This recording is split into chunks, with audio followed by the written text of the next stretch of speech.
New South Wales, obviously the focus this morning, big falls there, and it's really, really cold in the southeast of the country too. So poor old Angus Hines, who's on as senior meteorologist at the headquarters for the Bureau in Melbourne this morning, knows how cold it is out there. G'day, Angus.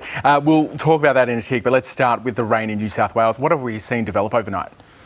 Yeah, morning Nate, morning everyone. We have seen some wet weather really kick in. It started through the weekend but initially was quite patchy and intermittent across New South Wales.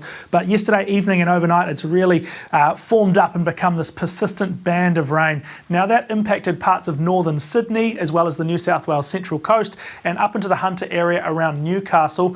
And it's those same areas, particularly around the Hunter and even into the mid-north coast, a slight bit further north, where that rain is going to continue. But what we've seen so far, about 100 millimetres of rain, just over that in the Central Coast. We saw about 60 to 70 millimetres of rain in the northern suburbs of Sydney, about 90 millimetres so far near Newcastle, but those numbers are going to climb in the coming hours and the coming days because this rain event is just getting started. Right, so we've got triple digits in the gauges for some. How much are we going to see today?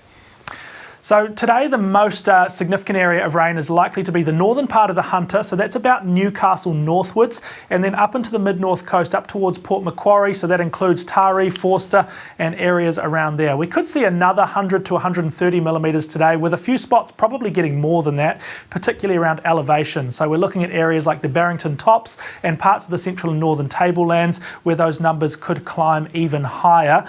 But this rain event that we're looking at, it's not just a one-day affair. It's not going to be one and done today. It is going to be several days in a row. So even if the numbers for today don't sound too alarming, well, if you get those numbers 3 or 4 days in a row, that's when we could really start to see some issues in terms of flooding and flooded rivers, which are certainly possible around the Hunter district and the mid-north coast over the next several days. So it's a prolonged wet weather event for that central and northern coastline of New South Wales, which is really just getting started at the moment. Yeah, I've already noticed some rivers leaping 5 metres just since yesterday. It's pretty incredible. The other thing, Angus, on everyone in Victoria's mind at least, is the chill this morning. How cold is it out there?